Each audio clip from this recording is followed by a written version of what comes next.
Each of these cases, in one case, you're looking at 20 years if you're revoked. In the other case, you're looking at 10 years if you're revoked. So, and one case is a second-degree felony. And the other case is a third-degree felony. Court is calling 2025 CR 000240 and 2025 CR 013090. State versus Elizabeth Settle. Can I have parties announced for the record? Hunter Morris for the state. Will Brooks for the defendant, Judge.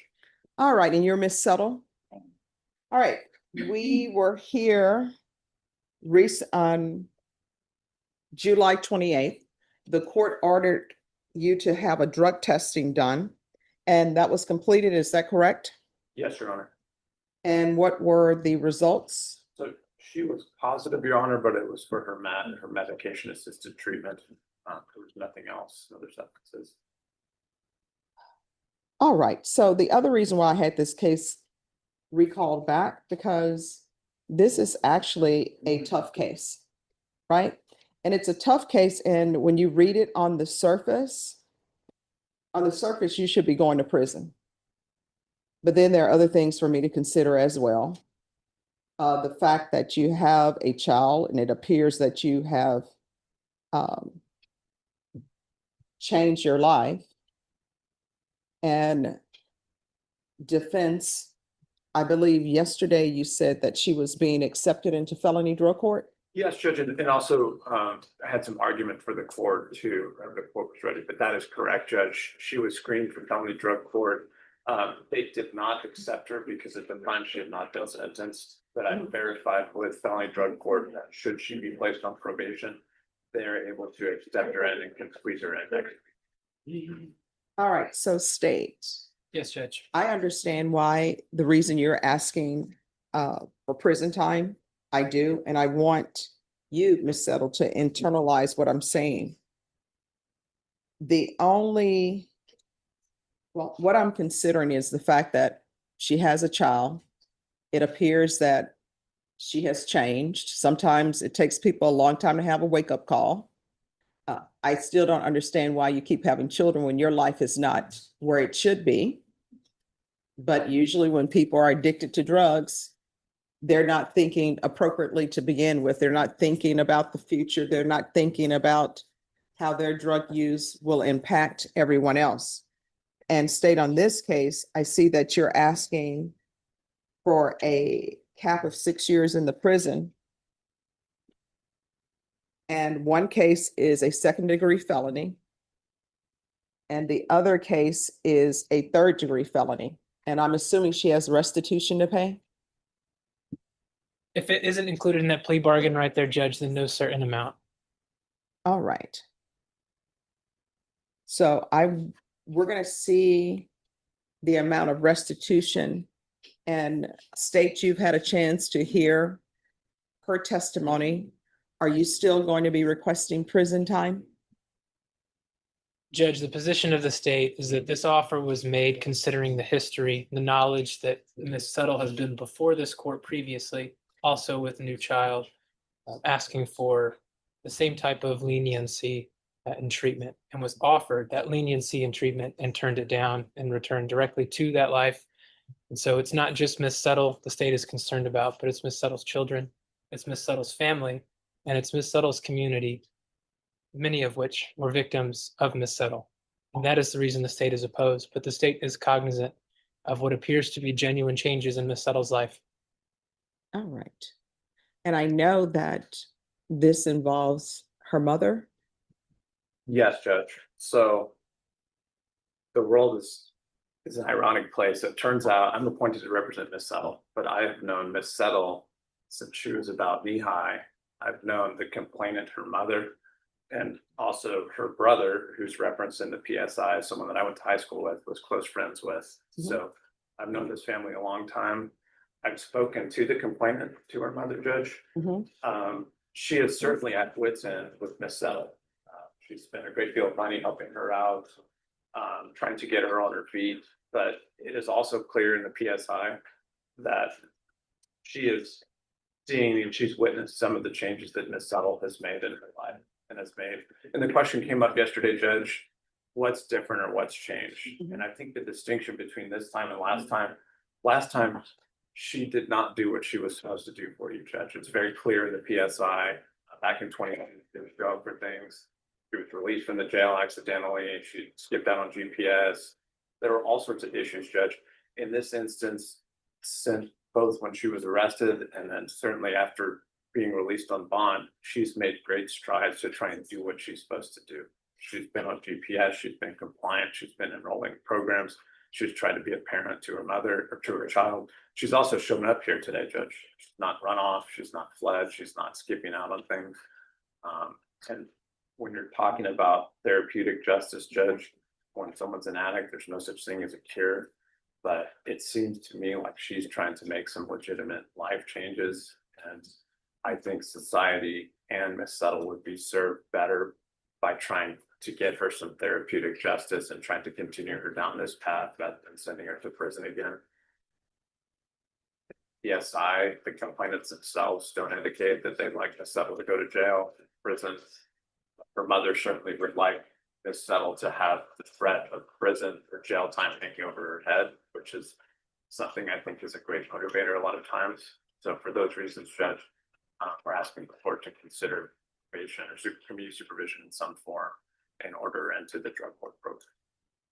All right, anything you wish to add, State? Judge, the state stands by its concern about Ms. Settle being a good probationer, a good candidate for probation. That being said, the emphasis from the complainants was that if this court were to grant supervision, the state would ask for a very structured supervision, because I do believe that it is a necessity in Ms. Settle's life at this point. I believe drug court would be appropriate and, if needed, inpatient treatment. All right. So the court is going to give you a choice. Some people say my probation is very difficult. I'm sure you're aware of that, as I've sentenced you before for not doing what you're supposed to do. I'm going to give you a choice. I can sentence you today, and I will sentence you to 3 years in the prison. Otherwise, the plea negotiation needs to be reworked. And by that, this is what I mean. The case that's a second-degree felony, I will give you deferred adjudication. And if you were revoked, you're looking at 20 years in the prison. Do you understand? Sure. And then on the case that's a third-degree felony, I would convict you, but I want the underlying to be 10 years. So you can discuss that with your attorney.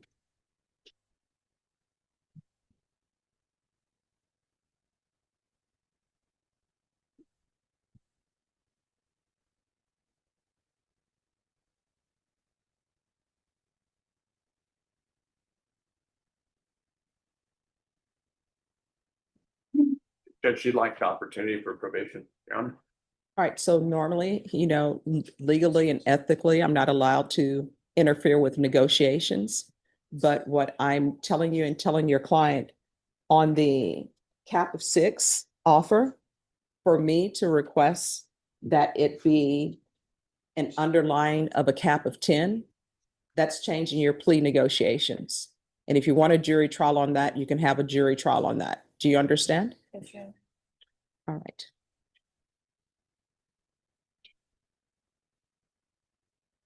Judge, on the second-degree case, Mhm. is there no application for deferred indicated in that plea bargain agreement? On that one, let me see. No, it just says that you're all opposed to community supervision in deferred adjudication, but I do have an application for deferred adjudication on that case. And on the firearm case, there is again, there's, the state is opposed, but there is an application for deferred on that case. So the only one we would need to change is the one with the conviction, so the third degree. Yes. This court could give them 10 years deferred on a cap of 6. Opposed. Well, no, on the unlawful, we're off the record, on the unlawful possession of the court wants a conviction on that case. Okay. So there will be guilty, but I want her underlying to be the 10 years. Understood. And then on the other case at the second degree, I'll give her the deferred adjudication. So the reason why I'm doing that is because then on both cases, you would be subject to the full range of punishment if you were revoked. Do you understand? Yes. Understood, Judge. So if you all want to change that to a cap of 10 and state, I'll still note that you're opposed. Yes, ma'am.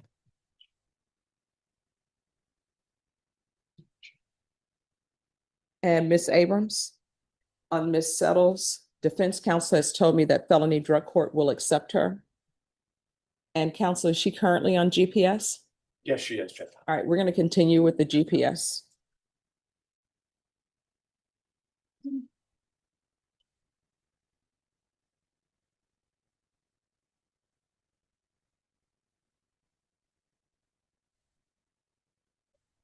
Yes.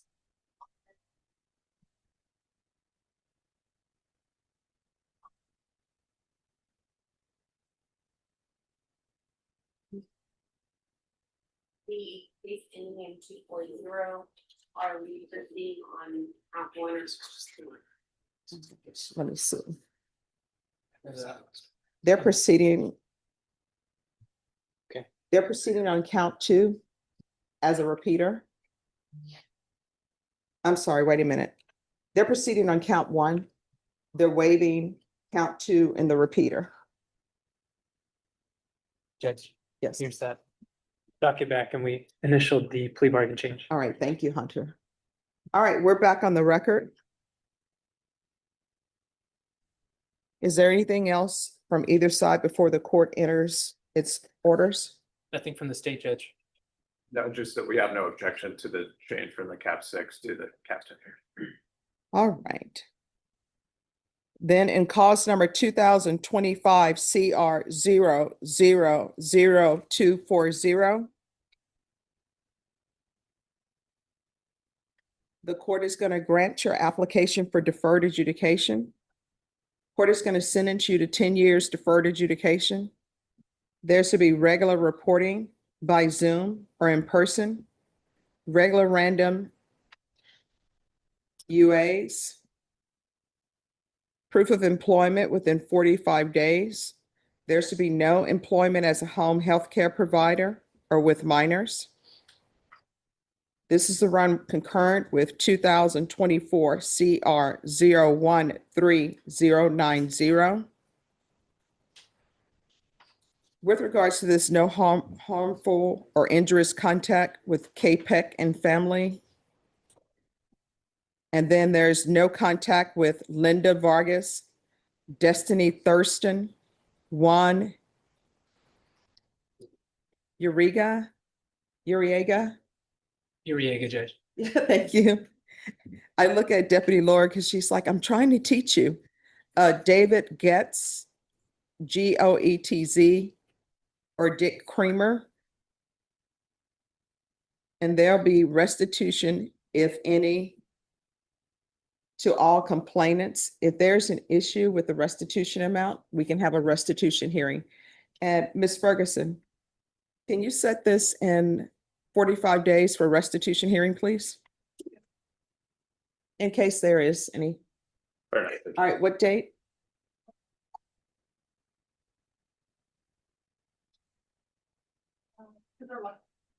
All right, we're going to come back on September 11th and state this just to see if there's any restitution amount that's owed. And we'll have a restitution hearing on that day. Yes, ma'am. Just one moment.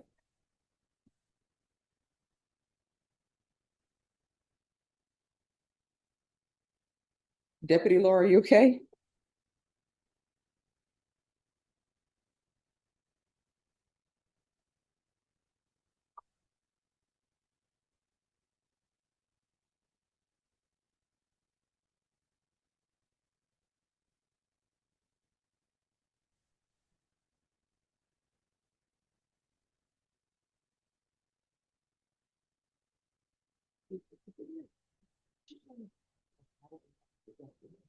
Thank you. All right, there's to be no contact with Rudy Rodriguez.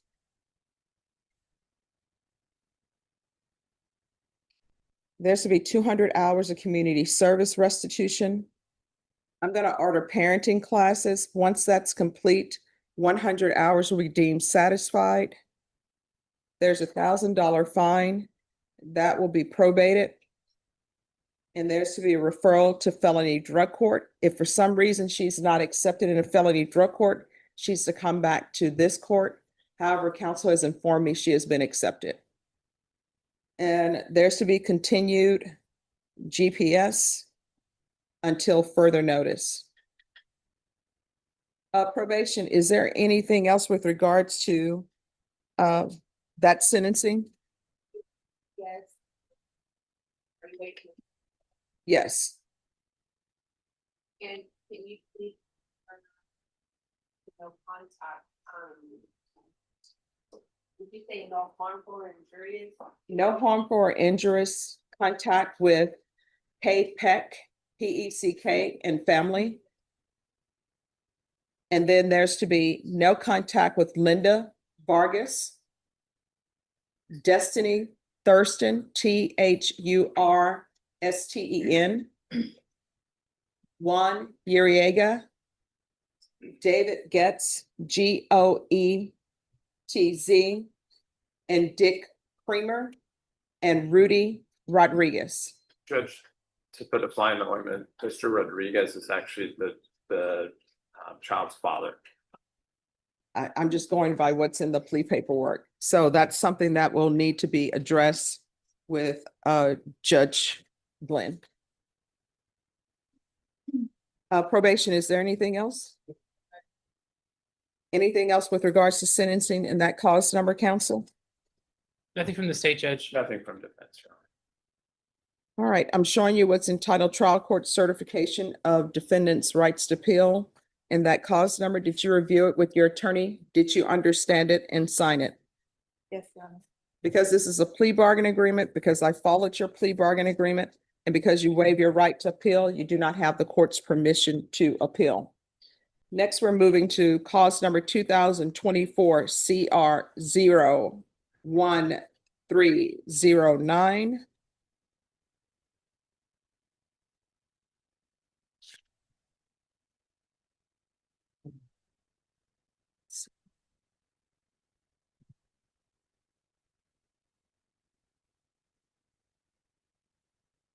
All right, the court is going to sentence you, the court is going to find you guilty. The court is going to sentence you to 10 years in the prison, suspended and probated for 10 years. There's to be regular reporting by Zoom or in person. Regular random UAs.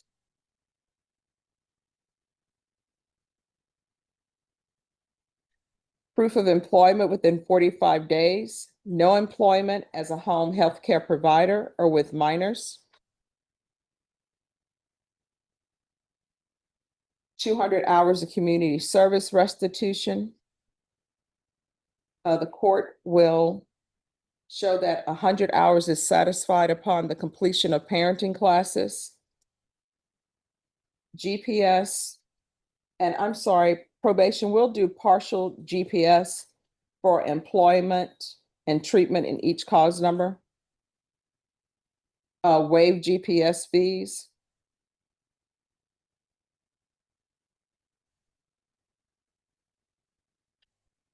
This is run concurrent with 2025 CR 000240. And referral to felony drug court. And again, if felony drug court for some reason does not accept her, she's to come back to this court. Probation, is there anything else with regards to sentencing? It's on the other call number as well, Phil visit. Oh, thank you so much. Field visits one time per month until further notice. And can you clarify which count on that call number? The one I just read, the unlawful possession. Yes, sir. They are proceeding on count 1 and they're waiving count 2. Is there anything else with regards to sentencing in that cause number? No question. Did you review the document entitled Trial Court Certification of Defendant's Rights to Appeal with your attorney? Did you understand it and did you sign it? I did, Your Honor. All right, because this is a plea bargain agreement, because I followed your plea bargain agreement, and because you waive your right to appeal, you do not have the court's permission to appeal. Because this is a felony conviction, you're not allowed to own or possess any weapons or ammunition. If you have a question over what a weapon or ammunition is, you'll need to speak to an attorney. Do you understand? Yes, Your Honor. All right, we can go off the record. Here's the thing. You say you have a new child. Your counsel has told me you have a newborn, that you have finally, the haze has been cleared and you're finally going to do what needs to be done. In each of these cases, in one case, you're looking at 20 years if you're revoked. In the other case, you're looking at 10 years if you're revoked. So from here on out, everything you do, you need to ask yourself two questions. Is this something that could potentially result in me being revoked? If the answer is yes, don't do it. If the answer is maybe, don't do it. If there's anything else that's in between, you need to contact your attorney. Do you understand? All right. And if you're not going to do it for yourself, you need to do it for your child. All right. Thank you, counsel. Thank you. Thank you, Thank Judge. you. It's always great seeing both of you guys. Me too, Judge. All right. Thank you. Judge Stephanie Boyd faces her toughest call yet with Elizabeth Settle, a mother, an addict, and a repeat offender standing before her. The state demands prison, pointing to past failures and a wasted second chance. But something feels different this time. Miss Settle has a newborn, clean drug tests, and an acceptance letter from felony drug court. Her defense attorney, who's known her family for decades, pleads for therapeutic justice instead of handcuffs. In a dramatic courtroom moment, Judge Boyd scraps the original plea deal. She offers a chilling choice: take 3 years in prison right now, or accept a 10-year suspended sentence with the terrifying threat of 20 years behind bars if she slips up once. The judge's voice cuts through the tension, delivering a final emotional warning that echoes in the silence. If you're not going to do it for yourself, you need to do it for your child. This isn't just a sentencing, it's a mother's last chance at redemption.